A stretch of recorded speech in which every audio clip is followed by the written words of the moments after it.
স্পর্শ করে কোমল স্বরে বলে, এমন পাগলামি আবার করলে আমিও আমার পাগলামি দেখাবো। আমি জানি তুমি এটা চাও না, সো থেমে যাও জানেমান। মনি শুকনো ঢোক গিলে নেয়। জায়ান এবার মৃদু চুম্বন এঁকে নেশাতুর কণ্ঠে শুধালো, ইউনো আমার মধ্যে প্রচুর তৃষ্ণা, তোমাকে পাওয়ার তৃষ্ণা মিটবে তোমাতে বিলীন হলে। তুমি কি সেটা চাও? জোরপূর্বক বিলীন হয়ে তৃষ্ণা মেটাই? মনির চোখ বড় আকার ধারণ করে। জায়ানকে ঠেলে সরিয়ে হতচকিত কণ্ঠে বলল, না না না, আমি একদম পাগলামি করব না। সভ্য ভদ্র শান্তশিষ্টভাবে থাকবো, কথা দিলাম। সত্যি? 3 সত্যি। জায়ান কথাটা শুনে মাথায় এবার দুলে বাথরুমের দিকে অগ্রসর হয়। মনি উল্টো দিকে ফিরে বুকে হাত রেখে ভারী নিঃশ্বাস ফেলে। এতক্ষণে বুকের ভেতরে বাজানো বাদ্যযন্ত্র কিছুটা হলেও বন্ধ হয়েছে। জায়ান কাছে আসলে হার্টবিট কেন যেন ফাস্ট কাজ করে জানা নেই। আর এতক্ষণ যা বলেছে সেটা মনে পড়তে শরীরে অজানা কম্পন সৃষ্টি হয়।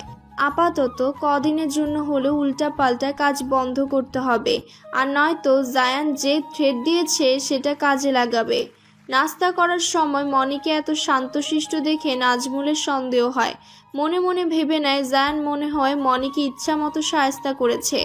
যাক, এখন থেকে এমন শান্তি শৃঙ্খলা বজায় রাখলে ভালো হবে। না কোনো জ্বালাতন সহ্য করতে হবে, না মুলা ভাইয়ার ডাক শুনতে হবে। জায়ান মনির পানে আর চোখে তাকিয়ে অগোচরে স্মিত হাসে। সে জানি মনির পাগলামি বন্ধ করার মেডিসিন কি, কিন্তু সেটা এত দ্রুত কাজে আসবে সেটা জানতো না। তবে ভালোই হয়েছে, মনি মোমের পুতুলের ন্যায় সোজা রূপ ধারণ করেছে। এইটাই তো সে চেয়েছিল। জায়ান তার কাজে সফল হয়েছে। জায়ানের ভয়ে মনি সারাদিন কোনো প্রকারান্তর পাগলামি করেনি, চুপচাপই ছিল। রাতেও কম্বল নিয়ে টানাটানি আর হয়নি। যেভাবে ঘুমিয়েছে সেভাবেই নতুন একটি সূর্যোদয় হয়েছে। জায়ান মনিকে ভার্সিটিতে নামিয়ে দিয়ে যায়। বান্ধবীদের সঙ্গে ক্যান্টিনে আড্ডা দেওয়ার পর ক্লাস করতে যায়। সব ক্লাস শেষ হওয়ার পর মাঠে আসতে নীলমের সঙ্গে দেখা হয় তাদের। ভার্সিটিতে আসার পর থেকে 4 বান্ধবী মিলে কতবার যে কল দিয়েছে তার কোনো নিশ্চয়তা নেই। এখন নীলমকে হুট করে উপস্থিত হতে দেখে তারা কিছুটা অবাক হয়। তাদের কিছু বলার সুযোগ না দিয়ে মনির হাত ধরে জোরপূর্বক টেনে বাহিরে নিয়ে আসে। সঙ্গে তারানা, তমা, মিনাকেও পিছু পিছু আসতে বলে। তারা গেটের বাহিরে আসতেই সবাইকে গাড়িতে উঠতে বলে নীলম। মনিকে সামনে বসিয়ে সিট বেল্ট পরিয়ে দিয়ে নীলম অপর পাশে উঠে বসে। তারা বারবার জিজ্ঞেস করার পরও নীলম কোনো উত্তর দেয় না। শেষে মনি প্রচুর ক্ষেপে গাড়ির চাবি খুলে নিয়ে বলে, আগে বলবি তারপর গাড়ি স্টার্ট দিবি। চাবি দে, গেলেই দেখতে পারবি। না, আগে বল। ধুর দে। বলে এক প্রকার কেড়ে চাবি নিয়ে নেয় নীলম। গাড়ি চালাতে আরম্ভ করে। মনিসহ বাকিরা নীলমের এমন অদ্ভুত আচরণে অবাক না হয়ে পারে না। তারা বুঝতে পারছে না হঠাৎ নীলমের মাঝে এমন পরিবর্তন ঘটার কারণ কি, আর এখন না বলে কোথায় বা নিয়ে চলল তাদের। নীলম মনিকে বাড়িতে পৌঁছে দেয় 2টার দিকে। মনি যতক্ষণ না আড়াল হচ্ছে ততক্ষণ নীলম মনিকে গাড়িতে বসেই দেখছিল। যখন তার আড়াল হয় তখন নীলমের ভীষণ কষ্ট অনুভব হয়। 2 ঘন্টা তারা একসঙ্গে ছিল। নীলমের ভালো লেগেছে। কিছুক্ষণের জন্য ভুলেই গিয়েছিল যে মনি এখন অন্য কারো। আজ তমার জন্মদিন ছিল, সেটা কারো মনে ছিল না, কিন্তু নীলমের মনে ছিল। শুধু তমা নয়, বাকিদের জন্মদিনের লিস্টও আছে তার কাছে। একাই একটি রেস্টুরেন্টে ছোট্ট পার্টির আয়োজন করছিল তমাকে সারপ্রাইজ দেওয়ার জন্য। এই কদিন মনির সঙ্গে তার তেমন একটা দেখা সাক্ষাৎ হয়নি, তাই নীলম এক কাজে 2 কাজ সেরেছে। একদিকে তমার জন্মদিন উপলক্ষে পার্টি রেখেছিল, আরেকদিকে মনির সঙ্গে এর বিনিময় কিছু সময়ও কাটিয়ে নেয়। ভালোবাসার মানুষটিকে কাছে থেকে দেখার ইচ্ছে কার না থাকে, তারও ব্যতিক্রম নয়। তাই এই পদ্ধতি অবলম্বন করেছে। তবে তার কাছে যেমন ভালোবাসার মূল্য আছে তেমনি বন্ধুত্বের গুরুত্ব বিদ্যমান। কোনোটি তার কাছে ছোট নয়। নীলম ও মনির উপস্থিত জায়ান বারান্দা থেকে দেখেছে। যতক্ষণ নীলম গাড়ি নিয়ে বসেছিল ততক্ষণ জায়ান বারান্দাতেই ছিল। নীলমের যাওয়ার পরই জায়ান ভেতরে আসে। মনি লাঞ্চ করে এসেছে। গোসলের জন্য টাওয়াল নিয়ে বাথরুমের দিকে অগ্রসর হতে জায়ানের গলার স্বর শুনে থেমে যায়। কোথায় ছিলে? অবশ্য জায়ান জানে মনি এতক্ষণ কোথায় ছিল, কার সাথে ছিল, কেননা মনির পেছনে গোপন লোক ঠিক করে রেখেছে। যার দরুন জায়ান জানে মনি কোথা থেকে এসেছে, তবুও ভদ্রতার খাতিরে জিজ্ঞেস করে, রেস্টুরেন্টে তোমার বার্থডের জন্য ছোট পার্টির আয়োজন করেছিল নীলম। লাঞ্চ নিশ্চয়ই করে এসেছো? হ্যাঁ। মনি ছোট্ট করে জবাব দেয়। জায়ান চুপ হয়ে রুম থেকে বেরোলো। মনি এগিয়ে গেল বাথরুমের দিকে। জায়ান টেবিলে বসার পর সার্ভেন্টরা এসে খাবার দিয়ে যায়। নাজমুলকে নিয়ে দুপুরের আহার শেষ করেন তিনি। রুমে ফেরার পর দেখে মনি আধো ভেজা চুল নিয়ে ঘুমিয়ে আছে। দেখে মনে হচ্ছে কেবল ঘুমিয়েছে। জায়ান কোনো প্রতিক্রিয়া করে না। প্রথমে টাওয়াল দিয়ে মনির চুল ভালোভাবে মুছে দিয়ে মনির ফোনটা নিয়ে সোফায় বসলো। লক জায়ানের জানা ছিল, তাই সহজে ফোন আনলক করে গ্যালারিতে যায়। সেখানে আজকের তোলা সব ছবিগুলো জায়ান এক এক করে দেখে নেয়। বেশিরভাগ ছবি ছিল নীলম ও মনি। একসঙ্গে বেশ কিছু ছবি ছিল ওদের। জায়ান কিছুটা ক্রোধান্বিত চোখে মনির ঘুমন্ত মুখের পানে তাকায়। পরক্ষণে নজর সরিয়ে ফোন সেখানে রেখে বিছানার নিকট আসে। মনি কাত হয়ে শুয়েছিল। চিৎ করে শুয়ে দিয়ে গলা পর্যন্ত কম্বল টেনে প্রস্থান করে।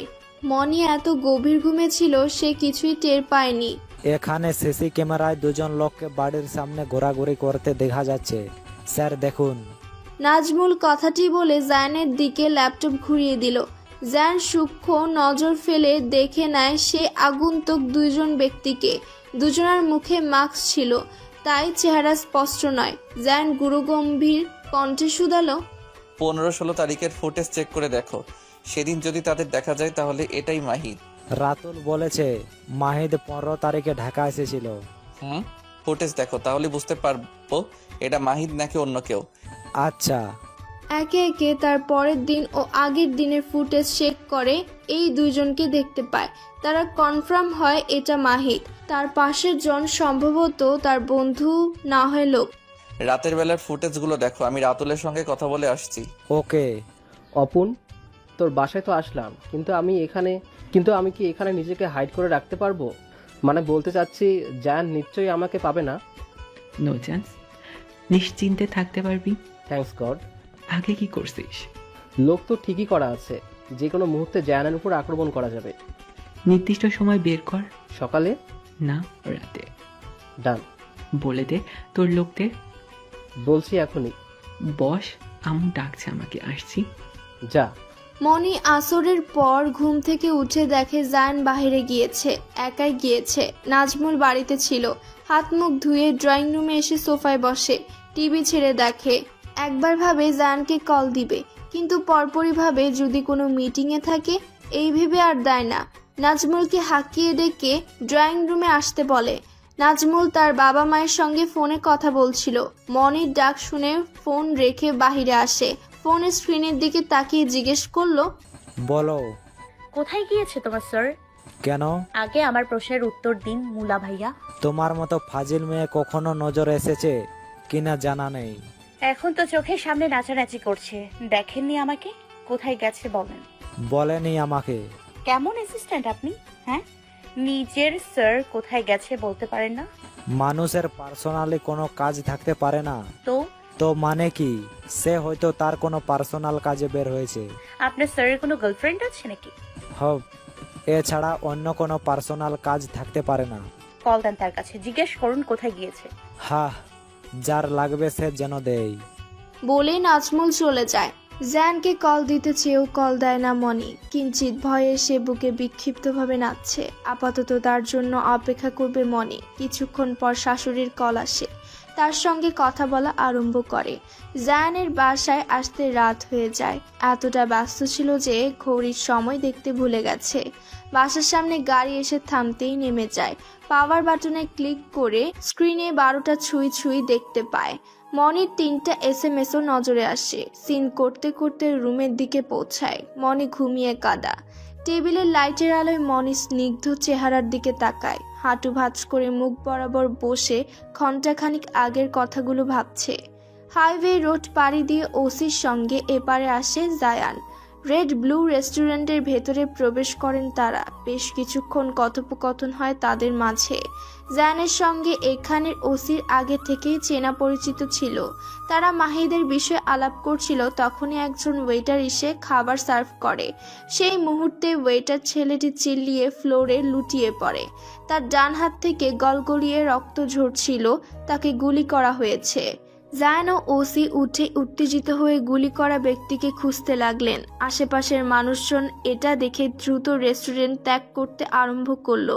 এক প্রকার হুড়াহুড়ি পড়ে যায়। জায়ান ওসিকে বাহিরে দেখতে বলে ছেলেটিকে ধরতে যায়। তাকে অ্যাম্বুলেন্সের সাহায্যে হাসপাতালে নেওয়ার ব্যবস্থা করা হয়। জায়ানের কথা অনুযায়ী পুরো রেস্টুরেন্টে সিল করে দেওয়া হয় 2 দিনের জন্য। ভেতরে বাইরে সব সিসিটিভি ফুটেজ নেওয়া হয়। ততক্ষণাৎ খোঁজাখুঁজি শুরু হয় গুলি বর্ষণকারীকে। মূলত গুলিটি জায়ানের উদ্দেশ্য করে ছোড়া হয়েছিল। এমতো অবস্থায় ছেলেটি জায়ানের নিকট আসার ফলে তার হাতে লাগে। আজ যদি ছেলেটির স্থানে গুলিটি তার হাতে বা গায়ে লেগে যেত, তখন মনি কি ওর জন্য কষ্ট পেত? খারাপ লাগতো তার জন্য? অবশ্য না লাগারই কথা। এক প্রকার জোর করেই বিয়ে করেছে ওকে। তাকে যে মনি ভালোবাসে না এই ব্যাপারে তিনি কনফার্ম। কথাগুলো ভেবে জায়ান শুরু নিঃশ্বাস নিল। মনির গালে বুড়ো আঙ্গুল বুলিয়ে তাকিয়ে থেকে বাথরুমের দিকে এগোয়। 3টার দিকে হঠাৎ মনির ঘুম ভেঙে যায়। ডান পাশে হাত রেখে দেখে জায়ান বিছানায় নেই, অথচ টেবিল লাইট বন্ধ। লাইট জ্বালিয়ে পুরো রুমে নজর বুলিয়ে নেয়, জায়ান নেই। ফোন হাতে নিয়ে দেখে 3টা বাজে। গায়ে চাদর পেঁচিয়ে বেরোয়। পাশের রুমে উকি দিয়ে দেখে জায়ান সেই রুমেও নেই। নিচে নেমে আসে। মনি বুঝতে পারে জায়ান এসেছিল, কিন্তু আবার কোথায় চলে গেছে সেটা তার অজানা। কল দেওয়ার কথা ভেবেও না দিয়ে নাজমুলের রুমের দিকে অগ্রসর হলো। তাকে একবার জিজ্ঞেস করতে চায়। দরজা খোলা ছিল। ফ্ল্যাশলাইট জ্বালিয়ে ভেতরে প্রবেশ করে। আলো ফেলতেই কম্বল জড়িয়ে আরাম করে ঘুমন্ত অবস্থায় দেখতে পায় তাকে। মনি একটু মুখের দিকে ঝুঁকে ফ্ল্যাশলাইট থুতনির নিচ থেকে মুখের উপর ফেলে। এতে মনির চেহারা ভয়ঙ্কর দেখাচ্ছে। সে অবস্থায় মনি নাজমুলকে ডাকতে আরম্ভ করে। শুনছেন মুলা ভাইয়া? ও মুলা ভাইয়া, এই মুলা ভাইয়া। নাজমুলের ঘুম ভেঙে যায়। ঘুমো ঘুমো আখি যুগল মনির উপর পড়তে চেঁচিয়ে লাফিয়ে কম্বল জড়ানো অবস্থায় ধপাস করে খাটে উল্টো দিকে পড়ে যায়। দৃশ্যটি মনি দেখে কুল কিনারা বিহীন হাসিতে ফেটে পড়ে। মনির হাসি শুনে নাজমুল উঠে বসে বুকে ফু দিয়ে এনার্জি লাইট জ্বালায়। মনি তখনও হেসেই চলেছে। নাজমুলের চোখে মুখে একরাশ রাগ ভর করলো। চেঁচিয়ে বলল, এটা কোন ধরনের ফাজলামো বলে মনি? আমি আপনাকে ডাকছিলাম, আপনি যে ভয় পাবেন সেটা জানতাম না। এভাবে কেউ ডাকে? কতটা ভয় পেয়েছি জানো? সরি মুলা ভাইয়া। রাখো তোমার সরি। আমার রুমে কেন এসেছো? আপনার স্যার কোথায়? স্যার কোথায় আমি কিভাবে বললো? আপনি জানেন না? না, তিনি রুমে নেই। নেই, তাই তো আপনার কাছে এসেছি জিজ্ঞেস করতে। আমাকে তো বলেনি কিছু। তিনি বাড়িতে এসেছিল না? হ্যাঁ এসেছিল, কিন্তু আমাকে তো বলে যায়নি বাহিরে। মনির আদলে নিমিষে চিন্তার ছাপ এসে ভর করল। নীরব রয়ে রুম থেকে বেরিয়ে যায়। এক মুহূর্ত দেরি না করে ফোন দিতে আরম্ভ করে জায়ানকে। কল ঠিকই যাচ্ছে, কিন্তু জায়ান ফোন রিসিভ করছে না। অস্থিরতায় এসে ঝাপটে ধরে তাকে। কয়েক ঘন্টা যাবৎ মানুষটির সঙ্গে দেখা হচ্ছে না। ঠিক আছেন তো তিনি? নিজেকে নিজেই প্রশ্ন করল মনি। লাইসেন্সার লাগানো পিস্তলের সাহায্যে গুলি ছোড়া হয়েছে, তাই কোনো প্রকার আওয়াজ কেউ শুনতে পায়নি। আর গুলি করা ব্যক্তি রেস্টুরেন্টে বসেই করেছে। মানুষের ছোটাছুটির ফলে সেও সুযোগ বুঝে সেখান থেকে পালিয়ে গেছে। ফুটেজে একজন লোকের মুখে মাস্ক ছিল এবং তাকে পুলিশ খোঁজার চেষ্টা করছে। সারা রাত জায়ান পুরো বনানীর এগুলি ওগুলি ঘুরেছে। হাসপাতালেও গিয়েছিল ছেলেটিকে দেখতে। ছেলেটি এখন কিছুটা সুস্থ আছে। নিজ বাড়ির সামনেও কয়েকবার রাউন্ড দিয়েছে, তেমন কিছু নজরে আসেনি। 8টার দিকে জগিং করেই বাড়িতে ফিরে। সচরাচর সে জগিং করে না, আজ করেছে, যাতে তার উপর সন্দেহের সৃষ্টি না পড়ে। রুমে এসে পায়ের মোজা খোলার পরপরই মনির আগমন ঘটে। রাতে জায়ানের টেনশনে এপাশ ওপাশ করতে করতে ঘুমিয়েছে ঠিকই, কিন্তু 7টা নাগাদ আবার ঘুম পাতলা হয়ে আসে। অপেক্ষা করে জায়ানের জন্য। কাল রাতে জায়ান ইচ্ছে করেই ফোন সাইলেন্ট করে রেখেছিল, যাতে তাকে প্রশ্নের সম্মুখীন হতে না হয়। মনি জায়ানের পানে চেয়ে মৃদু স্বরে বলল, রাতে কোথায় ছিলেন? কাজ ছিল। মনি বাকি প্রশ্ন করতে পারে না, তার আগেই জায়ান বাথরুমের ভেতরে প্রবেশ করে দরজা লাগিয়ে ফেলে। মনি জায়ানের ফোন হাতে তুলে নেয়। লক করা দেখে হতাশ হয়, কারণ সে জানে না জায়ানের ফোনের লক। ঝর্ণা ছেড়ে জায়ান চোখ বন্ধ করে ঘটনাগুলো পুনরাবৃত্তি ভাবছে। সে যেটা ধারণা করেছে সেটা সঠিক হলে হিসাব মিলে যাবে। ডাইনিং টেবিলে বসে রয় মনি ও নাজমুল। জায়ান এসে খেতে আরম্ভ করে। জায়ানের চোখে মুখে ক্লান্তির ছাপ দেখা যাচ্ছে। খাওয়ায় মনোযোগ ছিল বিদায় মনির পানে সে তাকায়নি, কিন্তু মনি কয়েকবার তাকিয়েছে। তার কাছে জায়ানকে রহস্যময় লাগছে। জায়ান দ্রুত খাবার খেয়ে নাজমুলকে সঙ্গে নিয়ে বেরোয়। যাওয়ার সময়ও মনির সঙ্গে কথা বলেনি তেমন। এতে মনির মনক্ষুণ্ণ হয় কিছুটা। কলেজে যেতেও নিষেধ করেছে আজ। সারাদিন ঘরে একা একা বোর হয়ে যাচ্ছে মনি। দুদিন মনিকে ইগনোর করে চলেছে জায়ান। অবশ্য এটাকে ইগনোর বললে ভুল হবে। বিভিন্ন পরিকল্পনার মাধ্যমে জায়ান মাহিদকে খুঁজছে, কিন্তু এমন কোনো ক্লু তাদের নজরে আসেনি। মনি জায়ানের ইগনোরে অসহ্য হয়ে উঠেছে। না ঠিক করে কথা বলছে, না কারণ বলছে। রাগ তার মধ্যেও সীমাবদ্ধ। বৃহস্পতিবারের এক সন্ধ্যায় জায়ান ও নাজমুল হল রুমে বসে কথা বলছিল। মনি তাদের অপর পাশে সোফায় বসে টিভি চালায়। সাউন্ড কমিয়ে টিভি দেখছিল সে। কিছুক্ষণ পর তাদের জন্য স্যুপ নিয়ে আসে সার্ভেন্ট। নাজমুল হাতের ফাইলগুলো রুমে রাখতে যায়। জায়ান উঠে বাহিরের দিকে আসে। সম্ভবত সে ফোনে কথা বলার জন্য গিয়েছে। মনি হাতের কাছে সুযোগ পেয়ে যায়। রান্নাঘর থেকে মরিচের গুঁড়ো এনে দুজনার স্যুপের বাটির মধ্যে দিয়ে দেয়। যেহেতু স্যুপটি লাল রঙের ছিল, তাই ধরার কায়দা নেই যে তাতে মরিচ দেওয়া হয়েছে।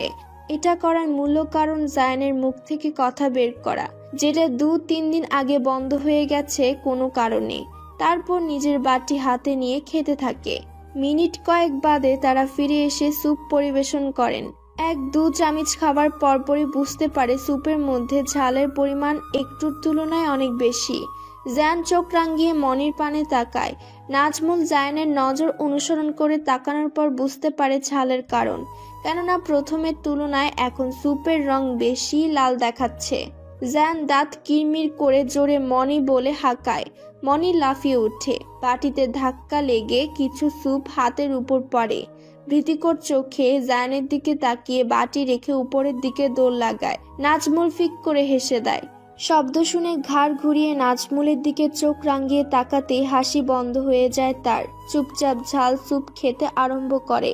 ঠোঁট জিহ্বা জ্বলে যাচ্ছে ঝালে, তবুও জায়ানের ভয়তে কিছুই বলছে না। জায়ান নাজমুলের হাত থেকে বাটিটা ছো মেরে নিয়ে টেবিলের উপর রেখে চেঁচিয়ে বলল, আর খেতে হবে না। নাজমুল পানি খেয়ে আস্তে ধীরে রুমের দিকে এগোয়।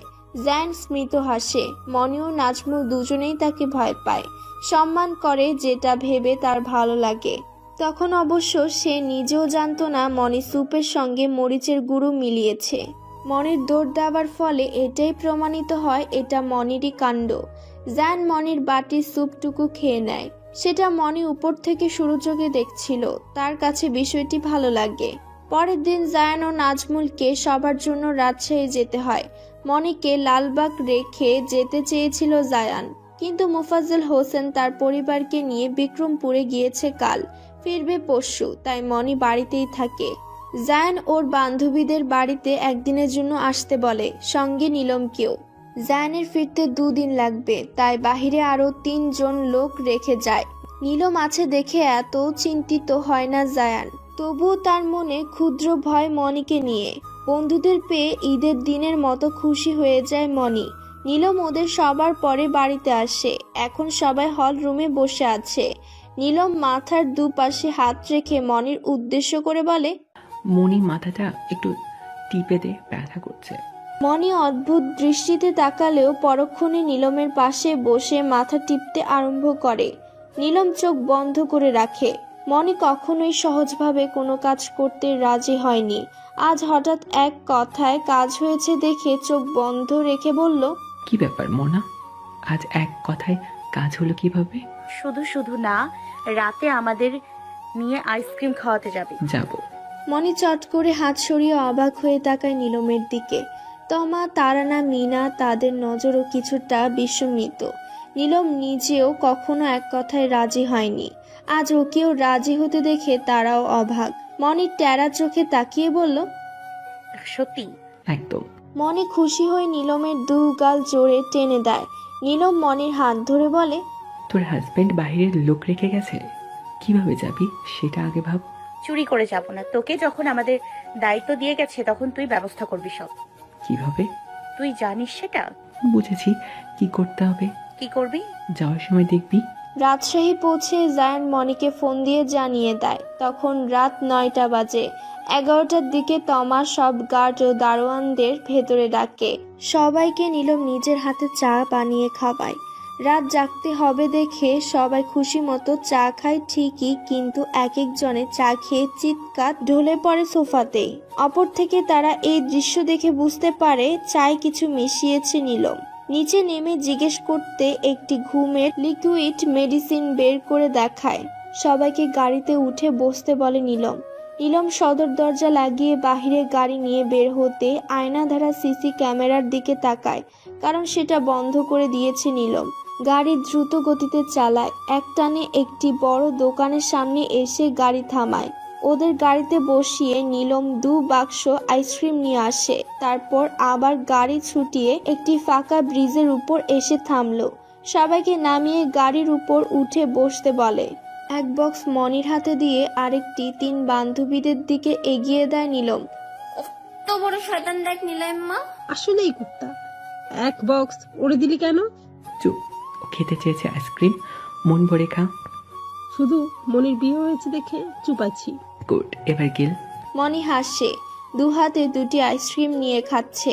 ব্রিজের উপরের ল্যাম্প পোস্টের আলোয় সকলের চেহারা হলদেটে দেখাচ্ছে। গাড়ির চলাচল তেমন একটা নেই, তাই ধুলোবালি উড়ার সম্ভাবনা খুব কম। সবাই মনোযোগ সহকারে খাচ্ছে। নীলম মনির দিকে তাকিয়ে আছে। কতটা শান্তি লাগছে মনে সেটা কাউকে বলে বোঝাতে পারবে না সে। প্রিয় মানুষটির সঙ্গে থাকলে দুনিয়ার সব দুঃখ যেন এক মুহূর্তে কোথাও হারিয়ে যায়। লাস্ট পর্যায়ে মনি একটি কোন আইসক্রিম নিয়ে রাস্তার অপর পাশের দিকে হাঁটে। তমাকে কাছে ডেকে ফোন বের করে কয়েকটি ছবি তুলতে বলে। নীলমের ফোনে সেই সময় কল আসে, তাই ওদের থেকে একটু দূরে সরে যায়। একসঙ্গে 4 বান্ধবী মিলে ছবি তুলছে। সে কি পোজ! মনি ভিডিও করার সুবাদে ওদের থেকে অনেকটা দূরে এগিয়ে যায়। আকাশে ছিল পূর্ণাঙ্গ চাঁদ। রাস্তার মাঝ বরাবর দাঁড়িয়ে চাঁদকে অনুসরণ করে ভিডিও শুরু করে। ভিডিও শেষ পর্যায়ে হঠাৎ পেছন থেকে একটি দ্রুতগামী ট্রাককে ছুটে আসতে দেখে স্তব্ধ হয়ে যায় মনি। নীলম দূর থেকে আগে লক্ষ্য করে ফোন পকেটে রেখে ছুটতে আরম্ভ করে। ট্রাক কাছে আসার আগেই নীলম মনির বাহুতে হাত রেখে পাশে সরিয়ে নেয়। ততক্ষণে ওর বান্ধবীরা বিষয়টি লক্ষ্য করেছে। ওদের নিকট ছুটে আসে। নীলম ট্রাকের যাওয়ার দিকে তাকাতেই মাস্ক পরিধান একজন লোকের সঙ্গে চোখাচোখি হয়। সে দ্রুত নজর সরিয়ে নেয়। নীলমের বুঝতে অসুবিধা হয় না এটা পরিকল্পিত ঘটনা। নজর সরিয়ে মনির 2 বাহুতে হাত রেখে চিল্লিয়ে বলল, ভিডিও করার এত শখ কেন তোর? ট্রাকে চাপা পড়লে এখন কোথায় থাকতে জানতিস? নীলমের ক্রোধাগ্নি কথা মনির কানে কর্ণপাত হতে ইচ্ছট কেঁপে উঠল। এই প্রথম এতটা রাগতে দেখল নীলমকে সবাই। বাকিরাও কথা বলার সাহস করছে না। পুনরায় ধমক দিয়ে বলল, গাড়িতে গিয়ে বস। তমা মনিকে টেনে গাড়ির দিকে অগ্রসর হয়। পেছনে পেছনে তারানাও ও মিনা হেঁটে চলে। নীলম উল্টো দিকে ফিরে হাত মুঠোবন্দি করে রাগ নিয়ন্ত্রণের চেষ্টা করছে। মনি নীলমকে দূর থেকে লক্ষ্য করছে, সঙ্গে ওর বান্ধবীরাও। মিনিট কয়েক বাদে নীলম গাড়িতে উঠে শব্দ করে দরজা লাগিয়ে স্টার্ট তুলে দ্রুত বেগে গাড়ি ছোটায়। মনি পাশে বসে নীলমকে দেখছে। নীলম একেবারের জন্য মনির দিকে তাকাচ্ছে না। বেশ রাগ নিয়ে গাড়ি চালাচ্ছে সে। বাড়ির সামনে এসে থামে। ওরা থেমে যায়। মনি নামার পরও নীলমের পানে তাকিয়েছিল, কিন্তু নীলমের ক্রোধান্বিত নজর সামনের দিকে নিবদ্ধ। মনি জানালার সামনে এসে দাঁড়ায়। মিনমিন কণ্ঠে বলে, সরি নিলাম। বলতে দেরি নীলমের গাড়ি চালাতে দেরি হয় না। উত্তর না দিয়ে চলে যায় সে। কোথায় গিয়েছে জানে না। নীলমের গাড়ির পানে মলিন মুখে তাকিয়ে থাকে মনি। ঘণ্টাখানিক পর কম্বল গা থেকে সরিয়ে টি শার্টের কলার ধরে বিছানা থেকে মাহিতকে টেনে নামায় নীলম। ক্রোধ কণ্ঠে বলে, তোকে বলছিলাম না মনি যাতে কোনো ক্ষতি না হয়? তবে কেন ট্রাক চালক পাঠালি? মাহিদ কিছু অবাক হয়। সে ট্রাক ভাড়া করেছিল ঠিকই, কিন্তু সেটা জায়ানের জন্য, মনির জন্য না। আগে থেকে মনির ক্ষতি করার কথা মাথা থেকে ঝেড়ে ফেলেছেন তিনি, শুধুমাত্র নীলমের জন্য। নয়তো মনির ক্ষতি সে অনেক আগেই করত, কিন্তু এখন নীলমের মুখে এরূপ কথা শুনে সে বিস্মিত। নীলমের হাত থেকে কলার ছাড়িয়ে নিয়ে বলল, পাগলের মতো কথা বলিস না অপুল। আমি তোকে কথা দিয়েছি মনিরের কোনো ক্ষতি করব না। তবে কেন আমি ট্রাক চালককে পাঠাবো? মিথ্যা বলছিস না মাহিদ? আমি সত্যি বলছি অপুল, বিশ্বাস কর আমায়। আমি তাকে পাঠাইনি, এটা অন্য কারো কাজ হবে হয়তো। কার কাজ হবে? কিভাবে বলবো? তুই যদি আমাকে এখনো সন্দেহ করিস তো আমি যাকে ঠিক করেছি তার সঙ্গে কথা বলে দেখতে পারিস। নাম্বার দে। স্যার, মনিকে নীলম বাঁচিয়ে নিয়েছে। নাজমুল কান থেকে ফোন সরিয়ে জায়ানের উদ্দেশ্যে কথাটা বলল। জায়ান ঘাড় হালকা কাত করে বলল, তারা এখন কোথায়? অজয় বলল বাড়িতে চলে গেছে তারা, কিন্তু নীলম বাড়িতে যায়নি, ওর বাড়িতে গেছে। জায়ান এবার সন্দিহান দৃষ্টিতে তাকায় নাজমুলের দিকে, 2 কদম পায়চারি করে বলল, নিশ্চয়ই কারণ আছে বাড়িতে আসার। নজর রাখতে বলো ওর বাড়ির উপর। জি বলছি। জায়ান জানালার দিকে পুনরাবৃত্তিতে তাকায়। জ্যাকেটের পকেটে এক হাত পুরে নিলেন। জায়ান বাড়িতে এক্সট্রা বডিগার্ড রেখে গিয়েছিল, তারা বাড়ির বাহিরে সবার অগোচরে পাহারা দিচ্ছে, তাই খুব সহজেই তাদের বাহিরের যাওয়ার ব্যাপারটি জানতে পারে সে। সাথে নীলমের সিসি ক্যামেরা বন্ধের ব্যাপারটিও জেনে যায়। নীলম অনেক রাত করে মনিদের বাড়িতে আসে, তখনও গার্ডদের ঘুমন্ত অবস্থায় দেখতে পায়। তাদের অপর পাশের সোফায় গা এলিয়ে দেয়, মাথা বিক্ষিপ্তভাবে যন্ত্রণা করছে। আর এই যন্ত্রণার মূল উৎস মনি। কিছুতেই ভুলতে পারছে না সেই অনাকাঙ্ক্ষিত ঘটনাটি, যেটা ঘটতে ঘটতেও রক্ষা পেল। মাহিদের কাছ থেকে নাম্বার নিয়ে কল দিয়ে জানতে পারে তারা ট্রাক নিয়ে বের হয়নি। মাহিদের উপর তার বিশ্বাস আসে। সেই বিশ্বাস অনুযায়ী তার ধারণা এটা অন্য কারো কাজ। কে বা কার সেটা তাদের অজানা। এমন কিছু তাদের চোখের অগোচরে হচ্ছে, সেটা তারা দেখতে পাচ্ছে না। জায়ানকে গুলি করার কথা সে জানে, এটা মাহিদেরই কাজ ছিল, একটুর জন্য মিস হয়েছে, নয়তো আজ জায়ান পরপারে বাসিন্দা হতো। মাহিদ ও নীলম ছোটবেলার বন্ধু। নানা বাড়ির পাশে তাদের বাড়ি ছিল। প্রথম শ্রেণী থেকে 5ম শ্রেণী পর্যন্ত তারা একসঙ্গে পড়াশোনা করেছে। তারপর নীলমকে ওর বাবা মা ঢাকায় নিয়ে এসে ভর্তি করিয়ে দেয়। এতে তাদের বন্ধুত্ব ছিন্ন হয় না, বরঞ্চ যখন নানা বাড়ি বেড়াতে যায় সারাক্ষণ নীলম মাহিদের সঙ্গেই সময় অতিবাহিত করত। অপু বিন নীলম ছিল ওর পুরো নাম। মাহিন দুটো নাম যুক্ত করে অপুন বলে ডাকে, এতে নীলমের কোনো আপত্তি ছিল না।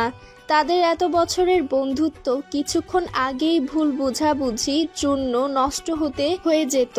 নীলম মাথা ঠান্ডা রেখেছে, তাদের বিরুদ্ধে কেউ গোপনে চক্রান্ত চালাচ্ছে, এটা শিওর সে। নীলম, মনির ডাক শুনে নীলম মাথা কাত করে তাকায়, পরক্ষণে সরিয়ে নিয়ে চোখ বন্ধ করে ফেলে গম্ভীর কণ্ঠে বলল, এখনো ঘুমাসনি কেন? কোথায় গিয়েছিলি? নীলমের এতে কিঞ্চিত রাগ হয়, সে চুপ থাকে। মনি বুঝতে পেরে মৃদুস্বরে বলল, তুই না বলে চলে গিয়েছিলি এই টেনশনে? ঘুমাতে পারিসনি? ছোট করে জবাব দেয় মনি। নীলম মনির দিকে তাকিয়ে উঠে দাঁড়ায়, ওর হাত ধরে নাজমুলের পাশের গেস্ট রুমে নিয়ে আসে। মনি অবাক হয়, কিন্তু কিছু বলে না। নীলম বিছানায় শুয়ে পাশে মনিকে বসিয়ে বলে, এতই যখন আমাকে নিয়ে তোর টেনশন হচ্ছিল, এখন মাথা টিপে দে, আমি ঘুমাবো। মনি সরস চোখে তাকিয়ে নীলমের মাথা টিপে দিতে থাকে। মনির নরম হাতের ছোঁয়া পেয়ে নীলম এখন অনেকটা স্বস্তি পাচ্ছে। নীলম চোখ বন্ধ রেখে বলল, আমি ঘুমালে পরে চলে যাস। বলতে হবে না, তুই ঘুমা তাড়াতাড়ি। মেকি রাগ নিয়ে বলল। নীলমের ভালো লাগে কথাটি শুনে। কিছুক্ষণ বাদেই সে গভীর ঘুমে তলিয়ে যায়। মনি আধা ঘন্টা পর রুম থেকে বেরিয়ে আসে। রুমে এসে সে নিজেও ঘুমিয়ে পড়ে। সকালে তমা সবার জন্য কফি নিয়ে ড্রয়িং রুমে হাজির হয়। নীলম তখনও ঘুমাচ্ছিল। কফির মগ এগিয়ে দিয়ে তমা বসতে বসতে বলল, কাল রাতে তুই নীরবের রুম থেকে বের হয়েছিলি মনি? হ্যাঁ। কি করছিলি ওর রুমে? তোর প্রশ্নটা কঠিন মনে হলো, জানিস তুই আমরা জাস্ট ফ্রেন্ড, তাহলে এমন প্রশ্ন করা বেমানান তার না? জানি, তবুও জিজ্ঞেস করলাম। ওর মাথা ব্যথা করছিল, তাই আমাকে নিয়ে পাশে বসে মাথা টিপিয়েছে। ওহ। তোরা কি আমাদের সন্দেহ করছিস? মানে আমরা অবৈধ সম্পর্কে? ফালতু কথা বলিস কেন? এটা আমরা কখনোই ভাবি না। তবে কেন বললি? জিজ্ঞেস করতে পারি না? আর এমনিতেও তোর বিয়ের পর নীলম কেমন পাল্টে গেছে, তোর উপর এক্সট্রা যত্ন ওর বেড়ে গেছে। বিষয়টা খেয়াল করেছিস তুই? মানে কি বোঝাতে চাইছিস তোরা? নীলম তোকে ভালোবাসে এমন কিছু? চুপ, এটা একদম ফালতু কথা। ওর তো নিজেরই গার্লফ্রেন্ড ছিল, তবে ও আমাকে কেন ভালোবাসতে যাবে? তবে এত কেয়ার করার কারণটা কি? আমরা সবাই ফ্রেন্ড, শুধু ফ্রেন্ড নই, বেস্ট ফ্রেন্ড। একে অপরের যত্ন নিব, এটাই স্বাভাবিক। মনির কথা শুনেও ওদের মধ্যে সন্দেহটা রয়েই যায়। আরও কিছুক্ষণ এই বিষয় নিয়ে আলোচনা হওয়ার পর নীলম ওদের নিকট আসে। ও আসার আগেই সবাই থেমে যায়। এই টপিক এখানেই বন্ধ করে দেওয়া হয়। একই সঙ্গে নাস্তা করে সকলে। মনি বারবার নীলমকে দেখছে। ওর 3 বান্ধবীর কথা অন্যমনস্ক হয়ে ভেবে চলেছে। কাল রাত থেকে জায়ানকে রহস্যময় লাগছে নাজমুলের কাছে। অবশ্য লাগার যথেষ্ট কারণও রয়েছে। সবচেয়ে মূল্য কারণ হলো ট্রাক ভাড়া করে মনিকে খুন করার পরিকল্পনা করা। প্রথমে শুনে সে নিজেও হতভম্ব হয়েছে, কিন্তু সাহস করে জিজ্ঞেস করতে পারেনি জায়ানকে। সারা রাত ভেবেছে সকাল হলে জিজ্ঞেস করবে, কিন্তু সাহসে কুলাচ্ছে না। রাজশাহীতে আসার এমন কোনো কাজ নেই যাতে করে ইমার্জেন্সি আসতে হলো তাদের। তবুও মনিকে মিথ্যা বলে এসেছে, এটাও নাজমুলের মনে সন্দেহের দাগ কাটছে। নিজের বাড়িতে এসেছে সকালে। বাবা মায়ের সঙ্গে দেখা করে 12টার দিকে নাজমুল জায়ানের বাড়িতে আসে। রুমে এসে জায়ানকে ল্যাপটপ ঘাঁটতে দেখে। জায়ান না তাকিয়ে ভেতরে আসতে বলে তাকে। নাজমুল ভেতরে এসে সোফায় বসার পর জায়ান ল্যাপটপ বন্ধ করে কফির মগ হাতে উঠিয়ে চুমুক দেয়। তারপর নাজমুলের দিকে তাকিয়ে গুরু গম্ভীর কণ্ঠে বলল, আই নো, আমাকে নিয়ে তোমার মনে প্রশ্নের বীজ রোপণ হয়েছে। মনি জায়ানের জান, তাকে মারার কথা তো দূর, তিল পরিমাণ ফুলের টোকা দেওয়ার কথাও আমি ভাবি না। তবে কাল আমার সন্দেহ হচ্ছিল নীলমের মনে মনির প্রতি ফিলিংস বা ভালোবাসা রয়েছে কিনা, সেটা প্রমাণ করার জন্য এটা করতে হয়েছে। রাতুলের কাছে জানতে পেরেছি অপুন মাহিদের বন্ধু। অপনকে? নীলম, পুরানা অপুবিন নীলম। মাহিদ ওকে অপুন করে ডাকে। তবে কি মাহিদ অপন মানে নীলমের বাড়িতে আছে? সেটা তুমি বের করবে। কিভাবে? জায়ান কফির মগ তুলে পুনরায় চুমুক বসায়। নাজমুল জায়ানের জবাবের আশায় তাকিয়ে আছে মুখের পানে। আজ বাড়ি থেকে আর কেউ বের হয়নি। কালকের গার্ডদের নীলম সব ঘটনা খুলে বলে। তাদের এটাও বলতে নিষেধ করে বিষয়টি যেন জায়ানের কাছে না বলা হয়। সে শুধু তাদের বন্ধুদের খাতিরে এটা করেছে। গার্ডরাও ব্যাপারটা চেপে রাখতে চায়। শুনে নীলম তাদের উপর খুশি হয়। সিসি ক্যামেরাও চালু করে দেয়। তবে সে এটা জানে না জায়ানের পুরো ঘটনাটি জানা। মনি ওর বান্ধবীদের বলা কথাগুলো পুনরাবৃত্তিতে ভাবছে। হতে পারে নীলম ওকে ভালোবাসে বা পছন্দ করে, তবে ওর যে গার্লফ্রেন্ড ছিল সেটা কি মিথ্যা ছিল? প্রশ্নটা মনির মনে ঘোরাঘুরি করার পূর্বেই নীলমের নিকট আসে। রুমে ওকে পেয়ে যায় একা। মনিকে দেখে ফোন রেখে দেয় পাশে। মনি এগিয়ে এসে তড়িঘড়ি জিজ্ঞেস করলো, তোর গার্লফ্রেন্ড মনিকার সঙ্গে কি তোর ব্রেকআপ হয়েছে? হঠাৎ এরূপ প্রশ্ন শুনে নীলম হকচকিয়ে ওঠে, তবে নিজেকে স্বাভাবিক রেখে মৃদু হেসে বলল, তোর বিয়ে হয়ে গেছে। কবে? হলো 1 সপ্তাহ। আগে বলিসনি কেন? গার্লফ্রেন্ড আমার ছিল, তোকে বলে কি হবে? তো এই জন্যই কদিন দেবদাস হয়ে ঘুরেছিলি। হুপ। তমা, তারানা, মিনা কই তোরা? এখানে আয়। চুপ কর, ওদের ডাকছিস কেন? আরে কই তোরা? হলো কি? নীলম ছ্যাঁকা খেয়েছে জানিস? কে দিল? মনিকা। মনিকা? হ্যাঁ, এই জন্যই দোস্ত আমার স্যাড মুডে থাকতো। সত্যি নাকি নিলাম? ওর বিয়ে হয়ে গেছে মানছি, তাতে আমি ছ্যাঁকা খাবো কেন বলতো? ও আমার জীবনে ছিল, আছে, সব সময় থাকবে। কথাটা আর চোখে মনির দিকে তাকিয়ে বলল, কিন্তু সেটা ওদের বুঝতে দেয় না। হায় রে ভালোবাসা। দেখ, কিছু ভালোবাসার অনুভূতি প্রকাশ করা যায় না, বোঝানো যায় না তার গভীরতা কতখানি।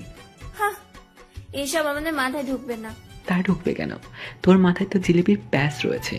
মনি রুম থেকে বের হয়, জায়ানকে কল দেয়। একবার রিংটং বাজতেই ফোন পিক করে। বলো জানেমান। উফ, কি করছেন? কাজ তুমি? কিছু না। ভুল বললে। কি ভুল বললাম? তুমি এখন আমার সঙ্গে কথা বলছো, তো মিস করছো আমায়।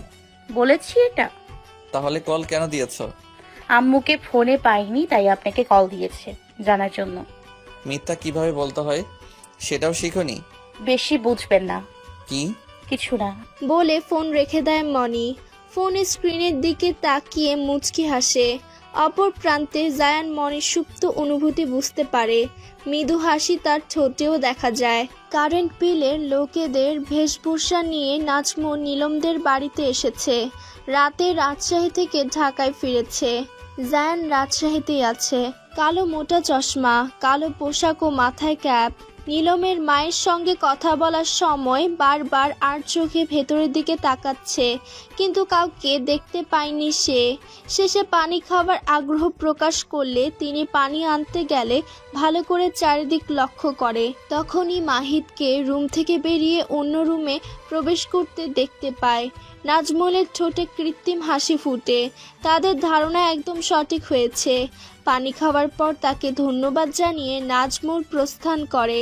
গলিপথ থেকে হেঁটে বের হওয়ার সময় নীলমের সঙ্গে তার ধাক্কা লাগে। নাজমুল নীলমকে চিনতে পেরে নিজে থেকে সরি বলে মুখ লুকিয়ে চলে যায়। নীলম বিষয়টি এত পাত্তা না দিয়ে বাড়ির দিকে হাঁটতে লাগলো। গাড়ি গ্যারেজে দিয়েছে, তাই গলির মধ্যখানে রিক্সা থেকে নেমে হেঁটে বাড়িতে আসতে হয়েছে তাকে। অবশ্য রিক্সা এত দূর আসে, কিন্তু সে ইচ্ছে করেই মাঝপথে নেমেছে। স্যার, মাহিদ নীলমের বাড়িতে। ছেড়ে দাও তাদের, দেখি কি করে তারা। ওকে। ফোন পাশে রেখে জায়ান আড়মোড়া ভেঙে উঠে দাঁড়ায়। ঠোঁটে তার বাঁকা হাসি এখনো লেগে রয়েছে। তার মাথায় বড়সড় এক পরিকল্পনা চলছে, আর এই পরিকল্পনা তাদের দিয়েই ইতি ঘটাবেন। নীলম কখন আসবে রে? কেন? ওর জন্য মন ছটফট করছে? বুকে হাত রেখে অভিনয় করে বলল। মনেও কম কিসে, সেও অভিনয় করে বলে। হ্যাঁ, আমি মরে যাচ্ছি ওর জন্য। জায়ানের কথা তো একবারও বলিস না। আমাকে আর নীলমকে নিয়ে সন্দেহ করা বন্ধ কর। আর জায়ান মনির জান, মনে করা না করার মধ্যে কিছু আসে যায় না। বলে অন্যদিকে ফিরে জিহ্বায় কামড় বসালো। মুখ ফসকে বেরিয়ে গেছে কথাটা। বান্ধবীদের দিকে ফিরতেও লজ্জা বোধ করছে। ততক্ষণে ওরা তিনজন অবাক হয়েও সাউন্ড উচ্চারণ করে হেসে দেয়। মনি ফিরে তাকিয়ে বলল, ঢং। সেটা তো তুই দেখাচ্ছিস। শর্তরা। বলে ফোন নিয়ে উঠে যায় রান্নাঘরের দিকে। আজ কি রান্না হচ্ছে সেটা দেখার জন্য। এই দুদিন ওদের কলেজে যেতে নিষেধ করেছে জায়ান, তাই তারাও কলেজে যাচ্ছে না। একটার দিকে নীলম পিৎজা নিয়ে বাড়ি ফিরে মনির হাতে ধরিয়ে দিয়ে গোসল করতে চলে যায়। পিৎজা আনার কারণটি বুঝতে পারছে না মনি। পাত্তা না দিয়ে খেতে আরম্ভ করে। সন্ধ্যার দিকে তারা একসঙ্গে গল্পগুজব করছিল। ঠিক সেই মুহূর্তে তমা কোনো কিছু না বলে রুমের দিকে অগ্রসর হয়। মনির কাছে বিষয়টি সন্দেহজনক লাগে, কেননা সে এতক্ষণ বারবার ফোন চেক করছিল। হঠাৎ করে উঠে যাওয়ায় সন্দেহটা আরো তীব্রতা পায়। পিছু পিছু রুমের দিকে এগোয়। কান পাড়তে কারো সঙ্গে তমার ফোন আলাপ শুনতে পায়। অপর প্রান্তে কোনো ছেলে রয়েছে, সেটা মনি তমার কথার ধরন দেখে বুঝতে পারে। সে আস্তে ধীরে রুমের ভেতরে প্রবেশ করে। উল্টো দিকে ফিরে তাকানো দেখে মনিকে তমা দেখতে পায়। একদম কাছে এসে কান ফোনের পেছনে দিয়ে ছেলেটির ভয়েস শোনার চেষ্টা করে। শুনেও ফেলে। মনির চোখ চড়ক গাছ। এক প্রকার বিষম নিয়ে চিল্লিয়ে বলল, এটা তো মুলা ভাইয়ার কণ্ঠ। তমা ফোন কেটে তড়াক হয়ে দাঁড়িয়ে যায়। রেগেমেগে বলল, তুই কান পেতে শুনছিলি কথা? তমার কথায় পাত্তা না দিয়ে মনির ছোঁ মেরে ফোনটি নিয়ে নেয়। নাম্বার দেখে চিনে ফেলে এবং সেখানে নামও লেখা ছিল নাজমুল পাখিটা। তমা মনির কাছ থেকে ফোন কেড়ে নিয়ে আসতে নিলে মনি বাহিরে আসে। হেসে চিল্লিয়ে চিল্লিয়ে বলল, তোমার নতুন পাখি হয়েছে। পাখি? পাখি? হ্যাঁ, নাজমুল পাখি। বলে খিলখিল করে হাসতে লাগলো মনি। নীলম সহ তারানা, মিনা তমার দিকে সব প্রশ্ন দৃষ্টিতে তাকায়। তমা বিব্রতকর পরিস্থিতিতে পড়ে যায়। তাদের নতুন সম্পর্কের 1 সপ্তাহ হয়ে এলো, এখনো পর্যন্ত তাদের জানানো হয়নি। তমা জানাতে চেয়েছিল, কিন্তু নাজমুল বিষয়টি চাপিয়ে রাখতে বলেছে। আর সেই কারণটি নাজমুলই ভালো জানে। কিরে, কবে থেকে চলছে এসব তমা? 1 সপ্তাহ। আমাদের বলিসনি কেন? সে বলতে নিষেধ করেছে। কারণ? জানি না। তাকে বলিস না যে তোরা জানিস। কেন? হয়তো সে সারপ্রাইজ দিতে চেয়েছিল সবাইকে। আচ্ছা ঠিক আছে, বলবো না কাউকে। থ্যাঙ্কস, এখন ফোন দে। বলে মনির দিকে এগিয়ে গেলে মনি সরে আসে। তমা কিছুটা রেগে ফোন কেড়ে নিয়ে ধাক্কা দেয়। মনি ব্যালেন্স হারিয়ে ফেলে, সোফা গিয়ে নীলমের বুকের উপর মুখ থুবড়ে পড়ে। নীলম সোফায় চিত হয়ে শুয়েছিল। মনিকে পড়তে দেখে সেভাবেই শুয়ে থাকে, যেন সে এমনটাই চেয়েছিল মন থেকে। মনি কপালে হাত বুলাতে বুলাতে নীলমের দিকে ক্ষুব্ধ চোখে তাকায়। নীলম মনিকে দুহাত দিয়ে জড়িয়ে ধরে হেসে দেয়। এদিকে মিনা, তারানা, তমা রীতিমতো হাসতে আরম্ভ করেছে। তারা বিষয়টি স্বাভাবিকভাবেই নিয়েছে। মনি উঠে দাঁড়িয়ে নীলমের বক্ষে চিমটি দিয়ে বলল, ইট নাকি পাথর, এটা এত শক্ত আমার কপাল। এটা ধরে নে মনা। চুপ, হাসবি না। আর চুন্নির বাচ্চা, এত জোরে ধাক্কা দিলি কেন? বলে ধাক্কা দিয়ে উপরে আসে মনি। বিছানার উপর বসে বুকে আলতো হাত রাখে। নীলমের উপর যখন পড়ে গিয়েছিল তখন জায়ানের কথা খুব মনে পড়েছে। এক প্রকার নীলমকে জায়ান ভেবে নিয়েছে, কিন্তু বিষয়টি বুঝতে না দিয়ে সেখান থেকে সরে আসে। ইদানিং ধরে জায়ানের ভূত মাথায় চড়ে নাচছে, যা কিছুতেই থামাতে চাইছে না। এমনটা হবার কারণ তার নিজেরও জানা নেই। স্যার, আপনি কি সত্যি সেখানে থাকতে চান? হ্যাঁ, একা? কিভাবে? সব ব্যবস্থা করা আছে, তুমি তাদের ব্যবস্থা করো। কখন আসবেন আপনি? রাতেই রওনা হব। সকালে কাজ হয়ে যাবে। হুম। বলে ফোন রেখে দিল জায়ান। পাশেই বসেছিল তার বাবা।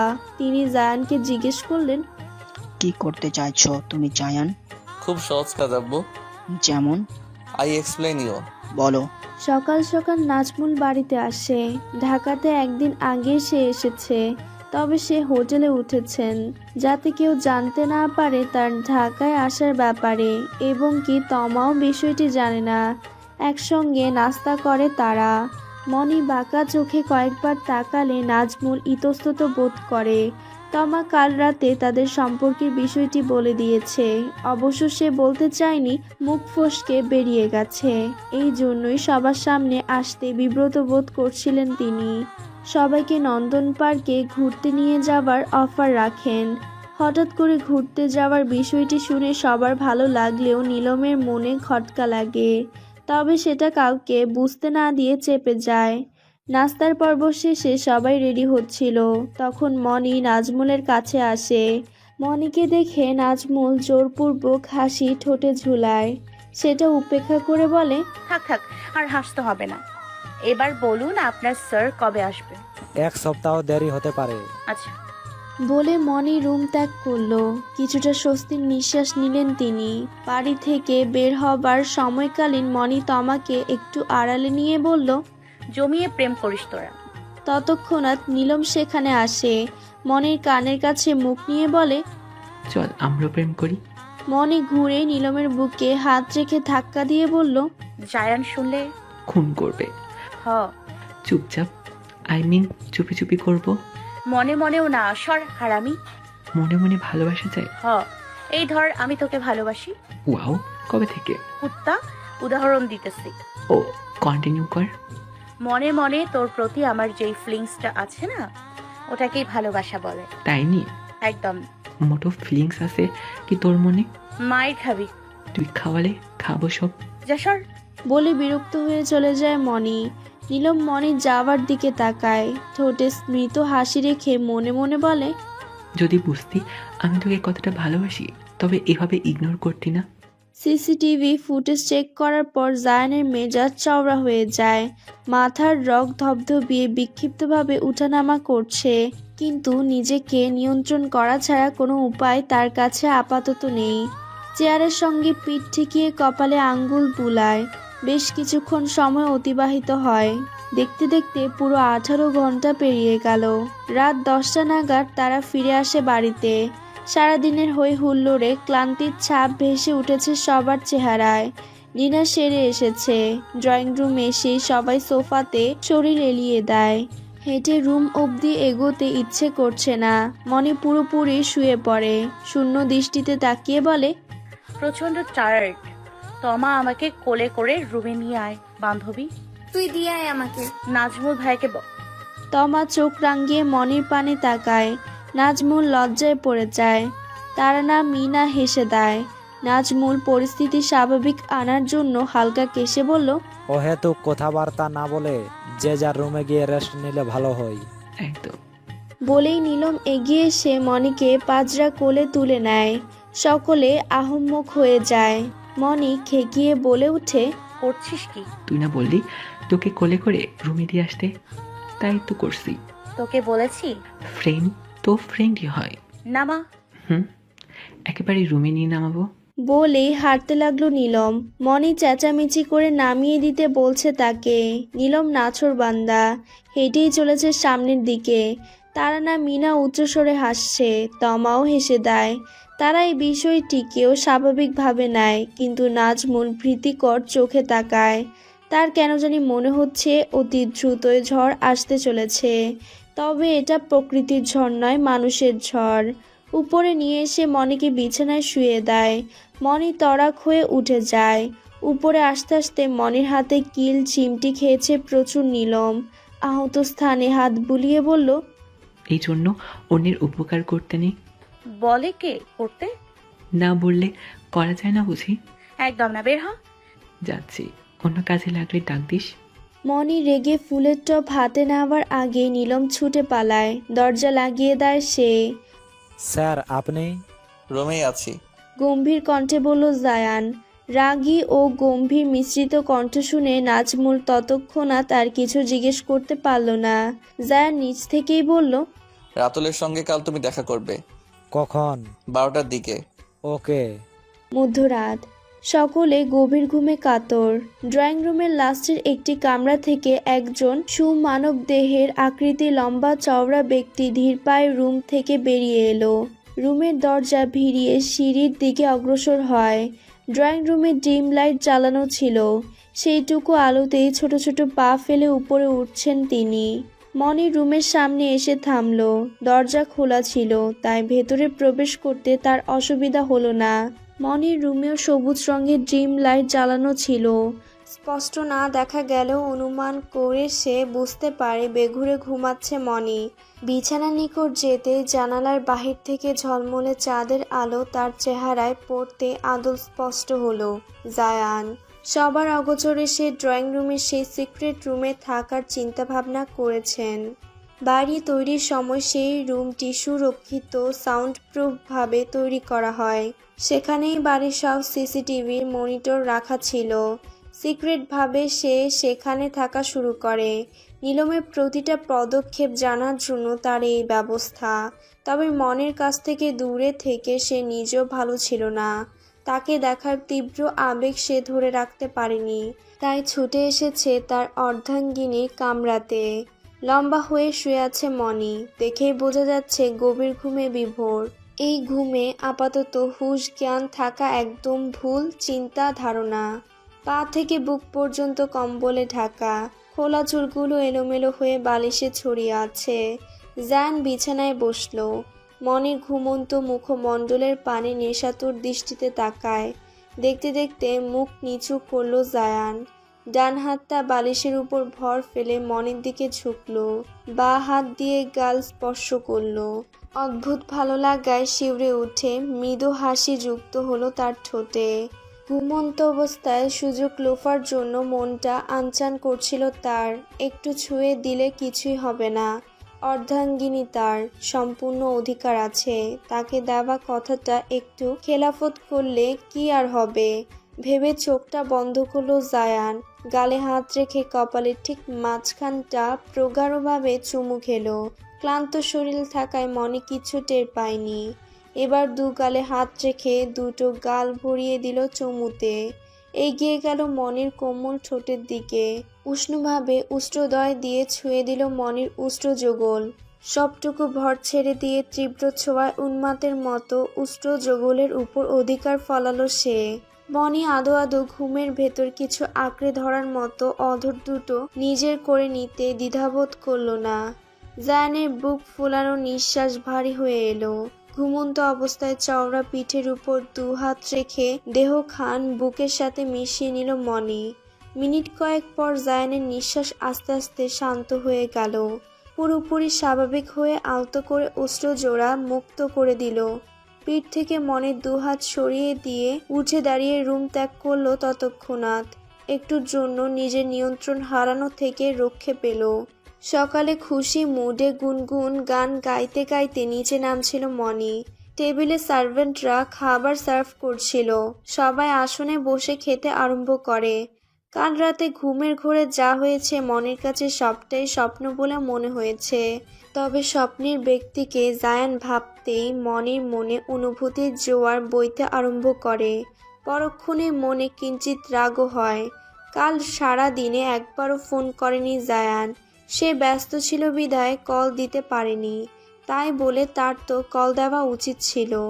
মনে মনে অভিযোগ এঁকে রাতে নিজেও কল দেয়নি। ভেতরে রুম থেকে সকলকে মনিটরে দেখছে জায়ান। তার সামনে একই ব্রেকফাস্ট রাখা, যেটা তারা বাহিরে বসে খাচ্ছে। ব্রেকফাস্ট তৈরি করার শেষে নাজমুল আগে ভাগে তার রুমের ভেতরের গুপ্ত দরজা দিয়ে জায়ানের রুমে দিয়ে এসেছেন। এটা আগে থেকেই বানানো ছিল। সবসময় পর্দা দিয়ে ঢাকা থাকতো, তাই কারো নজরে পড়েনি। নাজমুলের রুমও সেই রুমটির পাশাপাশি ছিল, তাই ফোনে কথা বলা ছাড়াও অনায়াসে সেই রুমে যেতে পারেন তিনি। মনি নাজমুলের দিকে চেয়ে ছোট গলায় বলল, কাল যে আমরা পার্কে গিয়েছিলাম সেটা আপনার স্যার জানে? হ্যাঁ। ব্যস্ত থাকবো বলে কল দেয়নি? কে জানে এই জ্যাঙ্গার মনে কি চলছে। আমরা আজকে কলেজে যেতে চাই, আপনার স্যারকে বলে দিন। নাজমুল সেকেন্ড কয়েক চুপ থেকে মুখ খোলার পূর্বেই ফোনের মেসেজ টোন বেজে ওঠে। ওপেন করে দেখে বলল, যেতে পারেন কলেজে। আপনি বললে হবে না, আপনার স্যারকে জিজ্ঞেস করে দেখুন কি বলে। সেই বলেছে যেতে। অবকপটে বলে ফেলে নাজমুল। তারা কিছুটা অবাক হয়। সব প্রশ্ন দৃষ্টিতে তাকাতেই নাজমুল প্রসঙ্গ পাল্টে বলল, আমি বলতে চাইছি সে এটাই বলবে। তাকে ফোন দিয়ে জিজ্ঞেস করুন, ফালতু কথা না বল। নাজমুল কথার বাহানা করে জায়ানকে জিজ্ঞেস করে। মনি তার দিকে তাকিয়ে রাগে ফুঁসছে। কাল কল দেয়নি দেখে প্রচণ্ড রাগ কাজ করছে তার মনে। ফোন রেখে তাদের সবাইকে নাজমুলের বলা কথাটি পুনরায় জানালো। তারা সকলে কলেজে যাওয়ার জন্য রেডি হতে চলে যায়। রুমে আসতে মনির ফোনে জায়ানের কল আসে। রেগে চোখ ছোট করে তাকায়। ধরবে নাকি কেটে দিবে দ্বিধাদ্বন্দ্ব ভাবনা চিন্তা নিয়ে ফোন রিসিভ করলো। বলেন। হোয়াট? কিছুই না। রেগে আছো নাকি? না তো। মিথ্যাবাদী। আপনার তাতে কি আসে যায়? জায়ান হেসে দেয়। মনিটরে মনিকে দেখে কথা বলছে। চোখে মুখে রাগও ছিল কিছুটা তীব্র। কালকের দিন কেমন কাটলো? ভালো। শুধু ভালো নাকি অনেক ভালো? সেটা জেনে আপনি কি করবেন? আসলে আমার মতে কালকে রাতটি খুব ভালো কেটেছে। বাই দ্য ওয়ে, কলেজে যাও। তবে মনি কিছু বলার আগে ফোন রেখে দেয়। হ্যালো, পিটা জানি কোথাকার। ওয়েট, কি বললো? কাল রাতে ভালো কেটেছে বলতে কি জানি বাল। ফোন বিছানার উপর রেখে আলমারি থেকে ড্রেস নিয়ে চেঞ্জ করতে থাকে। জায়ান এটা দেখা মাত্র সিসি ক্যামেরা কিছুক্ষণের জন্য বন্ধ করে রাখে। স্মিত হেসে ঠোঁটে আঙ্গুল বোলাতে বোলাতে বলল, সরি জানেমান, তোমাকে দেওয়ার কথা রাখতে পারিনি কাল। মার্চ মাসের আজ প্রথম দিন। শীতের আভাস কেটে গরমের ভাব তীর তীর করে বাড়তে আরম্ভ করেছে। কলেজ থেকে মাত্র ফিরেছে তারা। মনি একটি হাত পাখা দ্বারা নিজেকে বাতাস করতে করতে বাহিরের দিকে এগিয়ে যায়। তখনই একজন অচেনা লোকের উপর নজর পড়ে। তাকে ডেকে জিজ্ঞেস করার পর জানতে পারে তিনি এখানে নতুন পাহারাদার। 3 দিন হলো এই কাজে নিয়োজিত হয়েছে, আর তাকে নিয়োজিত করেছে নীলম। মনি বাক্য বিনিময় শেষ করে ভেতরে আসে।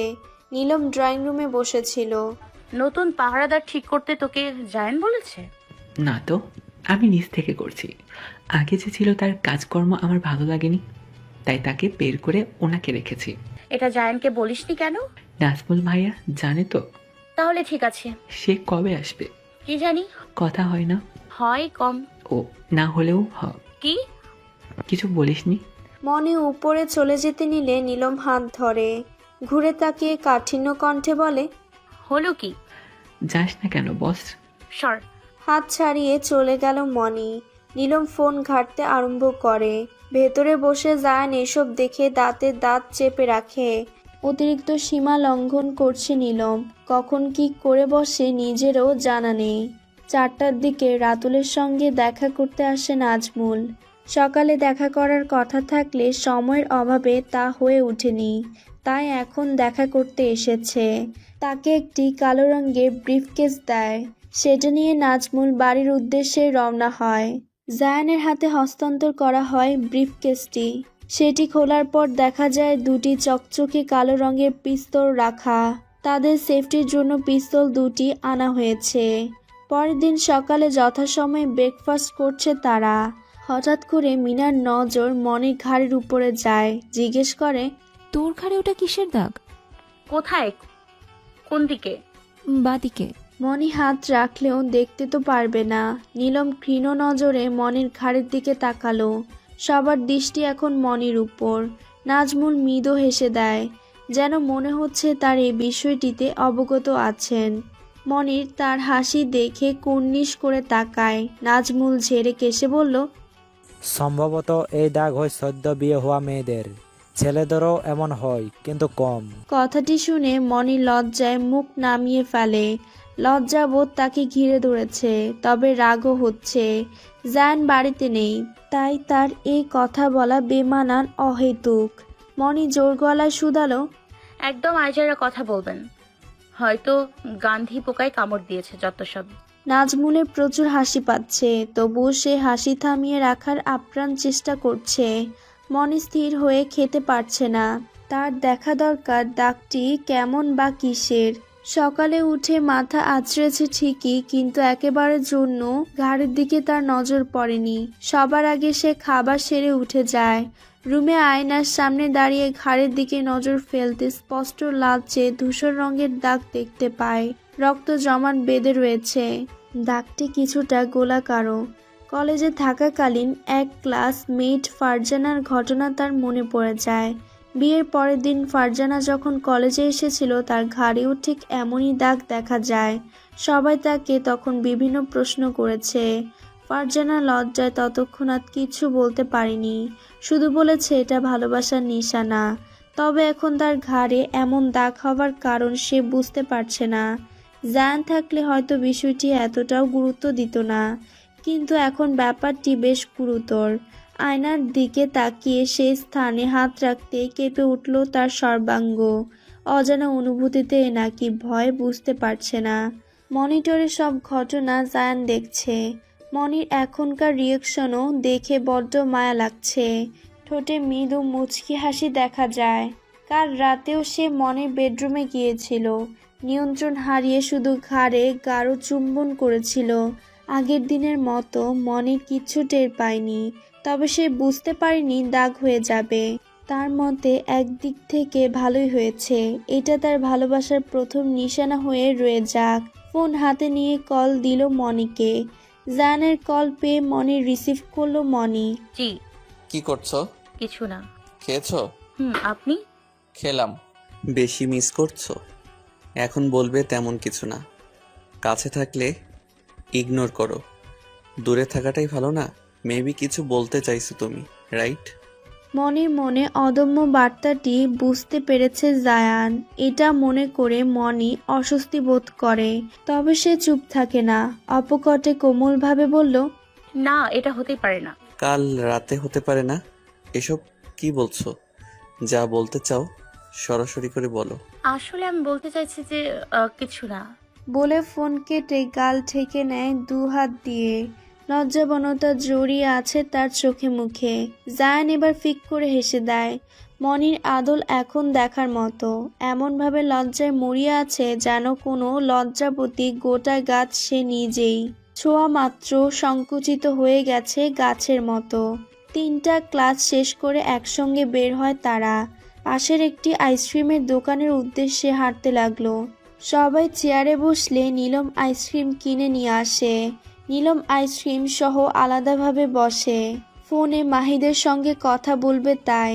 ক্লাসে থাকাকালীন কয়েকবার কল দিয়েছিল। কোথায় তুই? পেছনে টাকা। নীলম কৌশলে পিছনে তাকিয়ে দেখে মাহির ঠিক পেছনের টেবিলে বসে আছে। মুখে তার মাস্ক, মাথায় ক্যাপ। স্বাভাবিক হয়ে বসে বলল, এখানে কেন তুই? তোর কাছে এসেছি। আগে বলিসনি কেন কল দিয়ে? কিছুক্ষণ আগে তো সব জানতে পেরেছি। তোকে কল দিয়েছিলাম, ধরিসনি। ক্লাসে ছিলাম। কি বলবি বল? বাকিটা নীলম শুনতে পারে না। মনি তার আগেই নীলমের হাত ধরে টেনে দাঁড় করিয়ে বিনয়ী স্বরে বলে, পাশের এরিয়ায় মেলা হচ্ছে, চল না যাই। মোটেও না, জায়ান শুনলে রেগে যাবে। শুনবে না, দেখবেও না, তুই চল। না বললাম তো। এমন করছিস কেন? চল না নীলম। চার বান্ধবীর জোড়াজোড়িতে নীলমের বাধ্য হয়ে যেতে হয়। মাহিদের কথা শেষ অবধি শুনতে পারে না। গাড়ি নিয়ে সোজা মেলাতে এসে থামে। আগে আগে নেমে মেলার ভেতরে প্রবেশ করে। নীলম গাড়ির কাছে দাঁড়িয়ে মাহিদকে কল দেয়। গাড়িতে থাকাকালীন কয়েকবার কল দিয়েছিল, সে পিক করেনি। মাহিদ কল রিসিভ করার সঙ্গে সঙ্গে উত্তেজিত কণ্ঠে বলল, মনিকে বাঁচা নিলাম, আব্বুর লোক ওকে মেরে ফেলবে। বাক্যটি শেষ করার পূর্বে লোকালয়ে জনসমাগমের মধ্যেই মনির পেটে ছুরি দিয়ে একটি মাস্ক পরিধান লোক আঘাত করে। আকস্মিক ঘটনা। তিন বান্ধবীর দৃশ্যমান হতে চিৎকার দিয়ে ওঠে। লোকটি পেট থেকে ছুরি বের করে পালিয়ে যেতে নেয়। আশেপাশের মানুষজন ছুটতে আরম্ভ করেছে। এক প্রকার হই হুল্লোড় পড়ে যায়। মনির ঢলে পড়ার আগে ওরা ধরে ফেলে। গল গড়িয়ে রক্তক্ষরণ হচ্ছে মনির পেট থেকে। কাটতে শুরু করেছে তারা। নীলম ছুটে এসেও মনিকে শেষ রক্ষা করতে পারেনি, তবে সে দমে যায়নি। দ্রুত পাজরা কোলে নিয়ে হাসপাতালের উদ্দেশ্যে রওনা হয়। তীব্র যন্ত্রণা নিয়ে উত্তেজিত হয়ে মনির পানে বারবার তাকিয়ে দ্রুত বেগে গাড়ি চালাচ্ছে নীলম। চোখের পানিতে চোখ ঝাপসা হয়ে আসছে তার। মনির নিগ্রহ জড়িত মুখশ্রী লাল হয়ে আছে। মুখ থেকে আওয়াজ না বেরোলেও আঁখি যুগল তার ভিজে আছে, যেন তার আজই শেষ আয়ু। চোখ তার ক্রমশ বুজে আসছে। সকলের কথা মনে পড়ে, পরিশেষে জায়ানের কথা মনে ভাবে। পৃষ্ঠা আকারে প্রথম দেখা থেকে শেষ অবধি চোখের সামনে ভাষন্তর তার। জায়ানের একটি বাক্য প্রখরভাবে মনে পড়ে যায়, তোমাতে বিলীন। ওটির সামনে নীলম সহ বাকিরা দাঁড়িয়ে আছে। ভেতরে মনির অপারেশনের ব্যবস্থা চলছে। চোখে মুখে একরাশ বিষাদময় ছাপ দেখা যাচ্ছে তাদের। খবরটি শোনা মাত্রই মনির বাবা মা চলে এসেছে। জাহানারা বেগম পাগলের মতো কান্না করছেন। সান্ত্বনা দিতে গিয়ে মোফাজ্জল হোসেন নিজেও ঠুকরে কেঁদে দিচ্ছে। বোনের জন্য মৃদুলের আঁখি যুগল বেয়ে পানি ঝরছে। জায়ানের বাবা মা রাজশাহী থেকে রওনা হয়েছেন ঢাকার উদ্দেশ্যে। মোফাজ্জল হোসেনকে কয়েকবার কল দিয়ে মাহাজিদ এহসান মনির খবরাখবর জানতে চাইছেন। এত কিছুর মধ্যে শুধু জায়ান লাপাত্তা ছিল। মনির এত বড় খবর জানার সত্ত্বেও তাকে হাসপাতালে দেখা যায়নি। মোফাজ্জল হোসেন জায়ানকে কল দিয়েছিল। অনবরত ফোন বাজার সত্ত্বেও ফোন রিসিভ করেনি জায়ান। পঞ্চমবার কল দেওয়ার জন্য উদ্যত হতে জায়ান ঝড়ের বেগে উপস্থিত হয়। থাই গ্লাসের নিকটে সে উকি দিয়ে মনির নিস্তেজ দেহখানা দেখে চোখ জোড়া ভয়ঙ্করভাবে বন্ধ করে ফেলে। দুহাত মুঠোবন্দি করে নিল। এত সিকিউরিটি দেওয়ার পরও মনি আজ মৃত্যুশয্যায়। বিষয়টি ভাবা মাত্রই মাথার রগ ফুলে ওঠে তার। নীলম অপরাধী বোধ নিয়ে এক কোণায় দাঁড়িয়েছিল। তেড়ে ফুরে জায়ান সেদিকে গিয়ে শার্টের কলার চেপে ধরে চিবিয়ে চিবিয়ে বলল, ভালোবাসার মানুষটিকে প্রোটেক্ট করতে পারিস না? কেমন প্রেমিক তুই? এরূপ বাক্য সকলের কর্ণপাত হতেই আশ্চর্যজনক দৃষ্টিতে তাকায় তাদের দিকে। নীলমের নিজেরও রাগ হচ্ছে প্রচণ্ডভাবে। নীলম সে অবস্থায় ক্রোধ কণ্ঠে বলল, যে মানুষটি নিজের ওয়াইফকে মারতে ট্রাক ভাড়া করতে পারে তার মুখে এসব কথা বেমানান। জায়ান কিছুটা দমে গেলেও কলার ছাড়ে না। এক হাত দিয়ে কলার চেপে ধরে টানতে টানতে বাহিরে নিয়ে আসে। গাড়ির দরজা খুলে এক প্রকার ধাক্কা দিয়ে ভেতরে পাঠায় নীলমকে। নিজে ড্রাইভ করে বাড়ির উদ্দেশ্যে গাড়ি ছুটায়। নীলম সবকিছুর জন্য নিজেকে আগে থেকেই প্রস্তুত রেখেছে। মনিকে চাপা দিতে আসা সেদিনের ট্রাক ব্রিজ অতিক্রম করলেও পাশের বড় সিগন্যাল অতিক্রম করার সময় সিসি ক্যামেরায় ট্রাকটির নাম্বার রেকর্ড হয়ে যায়, যার দরুন নীলম খুব সহজে ট্রাকের নাম্বার পেয়ে যায়। ট্রাক চালককে গণপিটানি দেওয়ার পর সে স্বীকারোক্তি দেয়। জায়ানের কথা জানতে পেরেও নীলম চুপ ছিল। শুধু বড় কোনো সময়ের অপেক্ষা করেছে। আজ সেই সময় এসেছে। বাড়ির সামনে গাড়ি দাঁড় করিয়ে নীলমকে সঙ্গে নিয়ে ভেতরে আসে জায়ান। ড্রয়িং রুমে আগে থেকেই মাহিদ উপস্থিত ছিল। ভার্সিটি থেকেই তাকে ধরে আনে জায়ানের লোক। শুধু তাকে নয়, মনিকে ছুরি দিয়ে আঘাত করা ব্যক্তিকে পুলিশের লোক দিয়ে এনকাউন্টার করার নির্দেশ দেয় জায়ান। তাকে মেরে ফেলা হয়।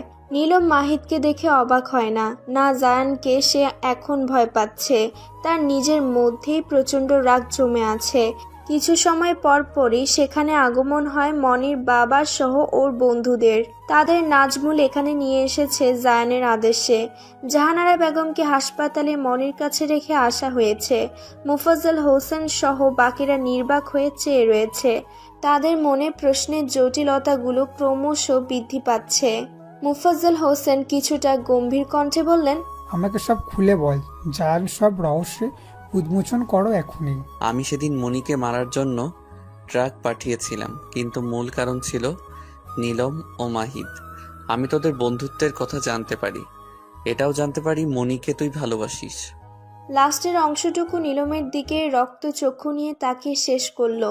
নীলমের বন্ধুরা দ্বিধান্বিত চোখে নীলমের পানে তাকায়। এতদিনের মনিকা নামের মেয়েটিকে নিয়ে সবটা নাটক, তা এখন তারা বুঝতে পারে। তাদের সন্দেহ আজ জায়ান খোলাসা করলো। নীলম জায়ানকে বলার সুযোগ না দিয়ে বলল, আমি মনিকা আগে থেকেই ভালোবাসি। সেদিন রিসোর্টে আমি ওকে বিয়ে প্রপোজাল দিতাম, কিন্তু আমাদের জুটি ওপরওয়ালা লিখেছে, পরিবর্তন করার হাত কারো নেই। মিথ্যা, আপনি কেড়ে নিয়েছেন মনিকে। এই জন্য আমাকে প্রতিনিয়ত মারতে চেয়েছিস, নিজের বন্ধু মাহিদের সাথে মিলে।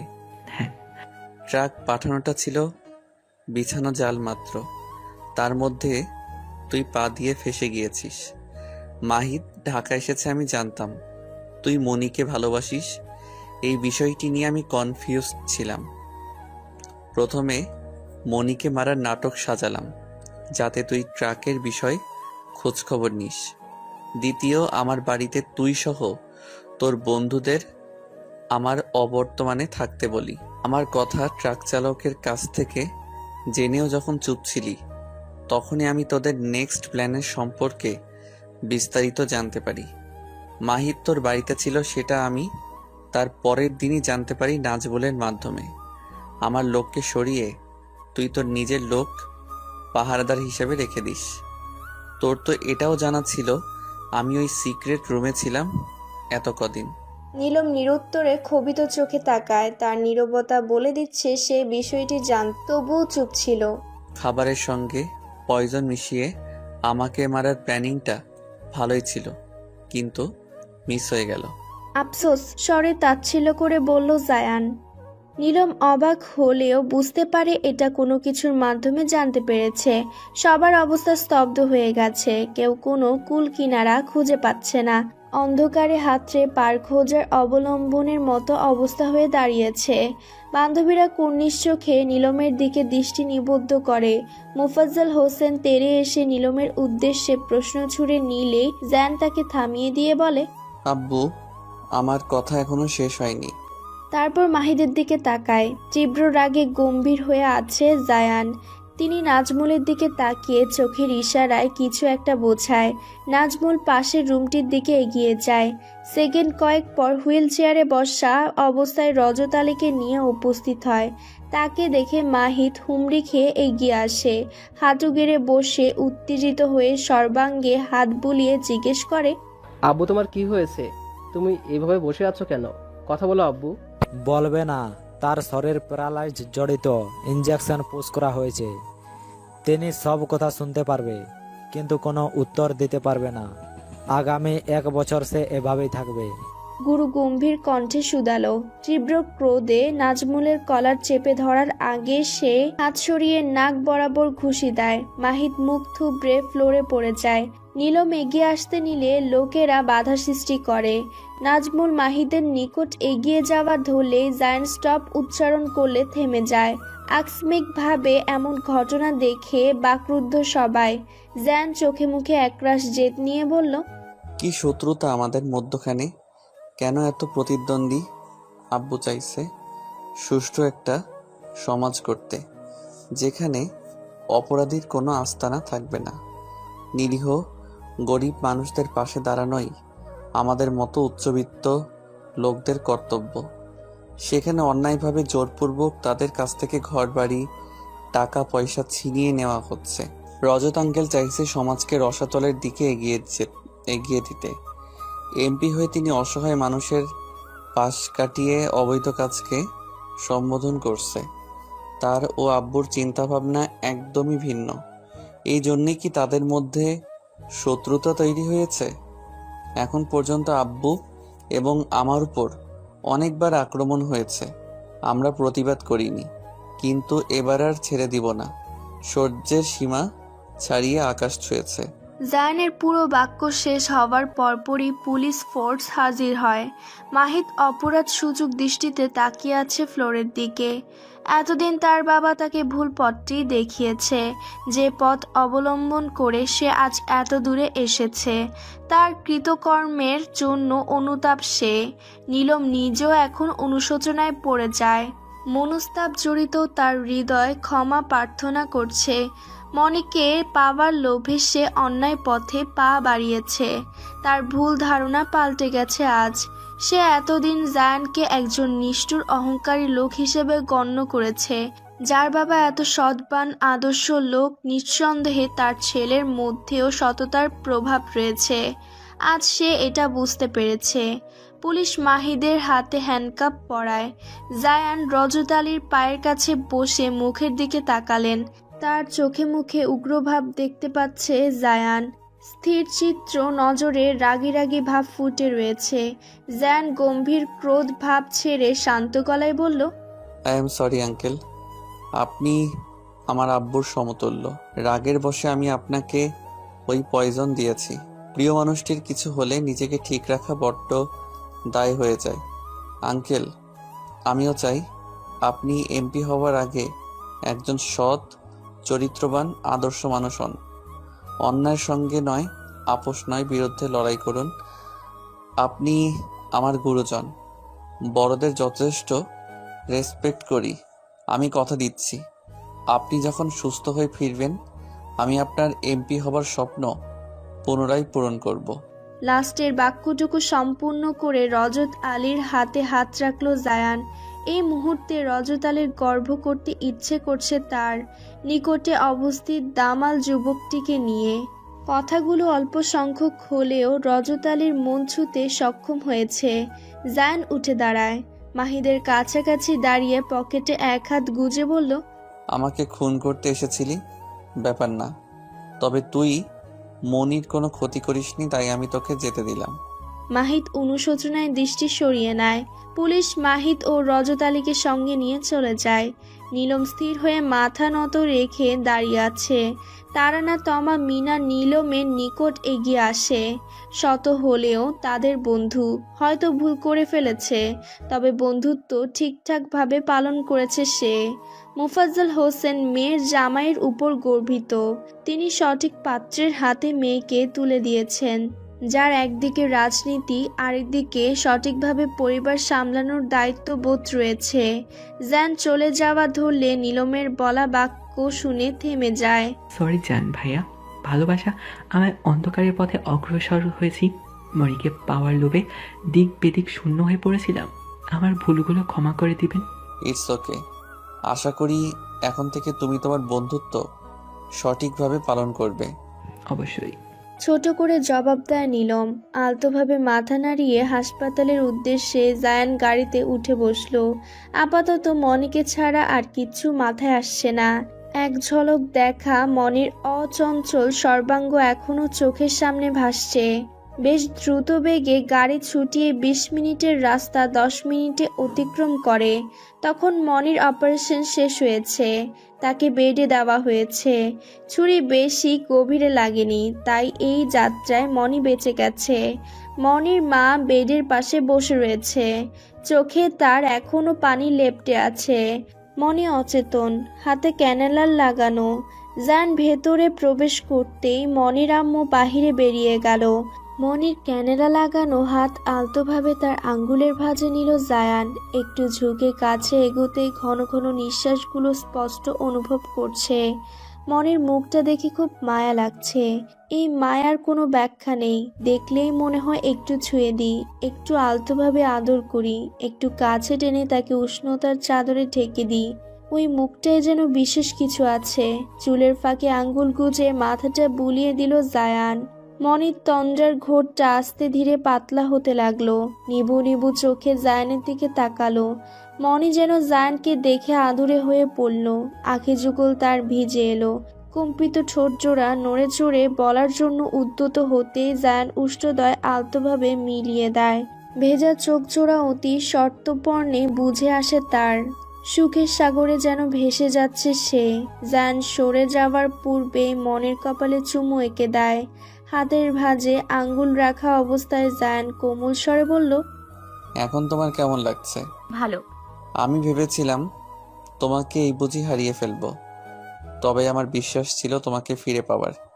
তুমি না থাকলে আমার জীবনে ঘুটঘুটে অন্ধকার নেমে আসতো। যেদিন থেকে তুমি এলে আমি সবকিছু দু হাতে সাজিয়ে গুছিয়ে নিতে শুরু করলাম। রফচটা গম্ভীর ছেলেটি হাসতে শিখে গেছে। তোমার দুষ্টুমিগুলোতে আমি ক্রোধ দেখাতাম ঠিকই, কিন্তু মনে মনে আমি খুশি হতাম। ওয়েট করতাম কখন তুমি নতুন কোনো দুষ্টু ফোন দিয়ে আসবে, কখনোই বা আমি তোমার কাছে যাওয়ার সুযোগ পাবো। মনি, আমি তোমাকে ছাড়া অপূর্ণ। পূর্ণতা পাবে তখন যখন আমি তোমার ভালোবাসা পাবো। মনি ফুপিয়ে উঠল। চোখের পাপড়ি ভিজে স্রোতের মতো দু প্রান্ত দিয়ে ঝরছে। জায়ানের ভালোবাসা প্রকাশের ধরনে শোকাবেগ করে তুলেছে তাকে। গলা দিয়ে স্বর বেরোচ্ছে না, তবুও আটকে আটকে বহু চেষ্টায় বলল, আমি সেই রকচটা গম্ভীর লোকটাকে ভালোবেসে ফেলেছি। তার অবর্তমানে তাকে খুব মিস করেছি। তাকে কাছে পাওয়ার তীব্র আকাঙ্ক্ষা আমায় ক্রমশ ব্যাকুল করে তুলেছে। আমি আপনাকে ঠিক ততটাই ভালোবাসি যতটা আপনি আমাকে ভালোবাসেন। জায়ানের ঠোঁটে প্রশান্তি হাসি ফুটে ওঠে। মনির হাতের উল্টো পিঠে চুমু এঁকে চোখের পানি মুছিয়ে দিয়ে দুষ্টুমির ছলে বলে, তাড়াতাড়ি সুস্থ হও, এখনো অনেক কাজ বাকি আমাদের। যেমন? জায়ান উঠে দাঁড়িয়ে বালিশের দুপাশে হাত রেখে মনির মুখোমুখি আদর নিয়ে মুচকি হেসে বলল, তোমাতে বিলীন হওয়া বাকি জানেমান। স্মিত হেসে লজ্জায় মনি নজর সরিয়ে নিল। জায়ান মুখে মুচকি হাসি রেখে এগিয়ে নেয় মুখ। পুনরায় দুই জোড়া অশ্রুদয় মিলিত হলো। দুজনের প্রতি দুজনের আছে অফুরন্ত ভালোবাসা। পৃথিবীতে এমন জায়ান মনি জুটি সুখে থাকুক, ভালো থাকুক চিরকাল।